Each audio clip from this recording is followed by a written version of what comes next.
नमस्ते मेरे छोटे चैंपियंस। मैं हूं तुम्हारा दोस्त, कहानियों का सुपरस्टार अरव।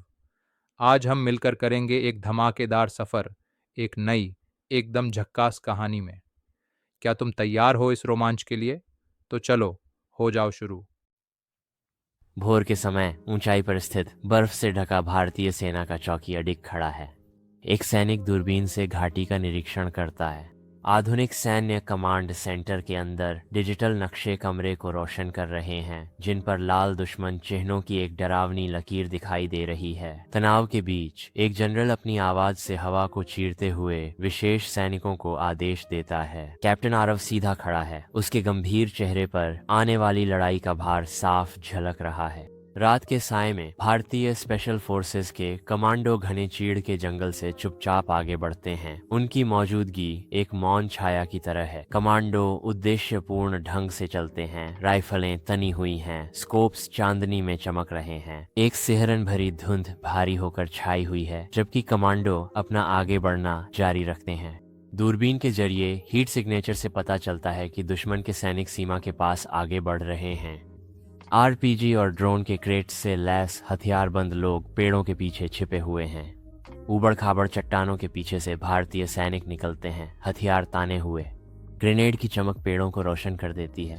एक आतंकवादी आरपीजी लॉन्चर को कसकर पकड़े हुए है, आदेश चिल्ला रहा है। एक ड्रोन की तीखी आवाज रात की हवा को चीर देती है। एक छोटा लड़का बंदूक पकड़े हुए है, उसके चेहरे पर डर साफ झलक रहा है।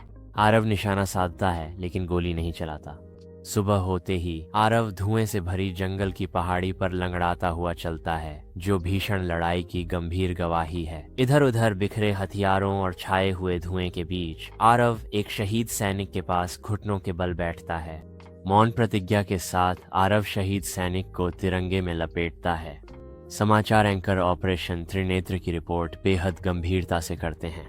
सीमा पर हुए हमले की फुटेज स्क्रीन पर चमकती है। सैनिकों के चेहरे उनकी पहचान छुपाने के लिए धुंधले कर दिए गए हैं। सोशल मीडिया पर सुर्खियां जल रही हैं, ऑपरेशन की घोषणा कर रही हैं। सूरज ढलते ही एक माँ अपने साधारण भारतीय घर के दरवाजे पर खड़ी है। उसकी आंखों में आंसू भरे हैं, जो अभी तक गिरे नहीं हैं। उसका बेटा आरव सामने आता है। उसकी वर्दी चमक रही है, कंधे पर भारी डफल बैग टंगा है। घर की सुनहरी रोशनी में नहाए हुए माँ और बेटा एक दूसरे को कसकर गले लगाते हैं। सांझ की बेला में एक भावुक विदाई उकेरी जाती है। आरव सांझ की रोशनी में खड़ा है, उसकी परछाई शांत शहर को निहार रही है। भारतीय तिरंगा छत पर ऊंचा लहरा रहा है, डूबते सूरज की आखिरी किरणों को समेटते हुए।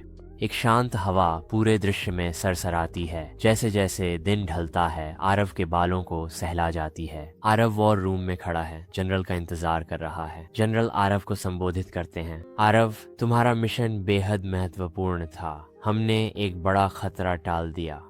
आरव अडिग संकल्प के साथ जवाब देता है, यह मेरा कर्तव्य था सर। आरव और उसकी टीम एक पहाड़ी दर्रे से गुजर रही है। पैरों के नीचे कंकड़ की चरमराहट। जैसे जैसे सूरज सिर पर चढ़ता है, पहाड़ों की हवा और पतली होती जाती है। अचानक गोलियों की बौछार हवा को चीरती हुई आती है और पहाड़ों की खामोशी को चकनाचूर कर देती है।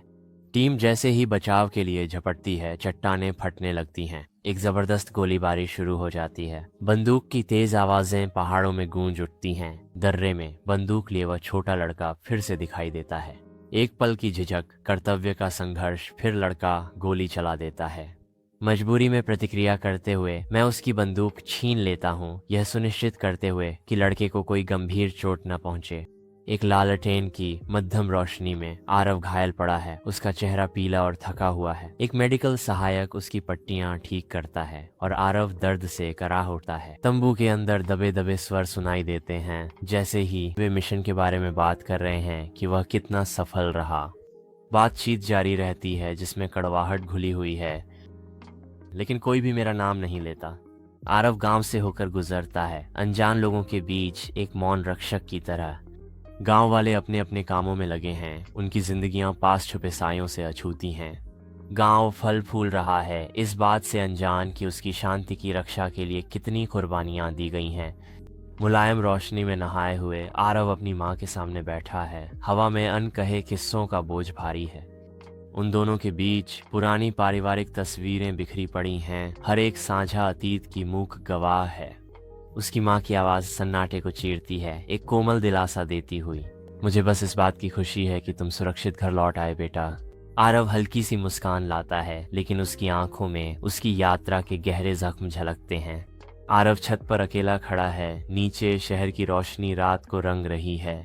ठंडी रात की हवा उसके चारों ओर घूमती है जब वह घोषणा करता है, हम अंधेरे में लड़ते हैं ताकि दूसरे रोशनी में जी सकें।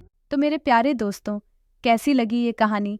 अगर मज़ा आया हो तो इस वीडियो को अभी लाइक करो, अपने सारे दोस्तों को दिखाओ और हाँ, हमारे चैनल को ज़रूर सब्सक्राइब करना और वो घंटी दिख रही है ना, उसे दबा दो ताकि अगली कहानी सबसे पहले तुम्हें मिले। अगली बार फिर धमाल मचाएंगे। तब तक के लिए बाय बाय।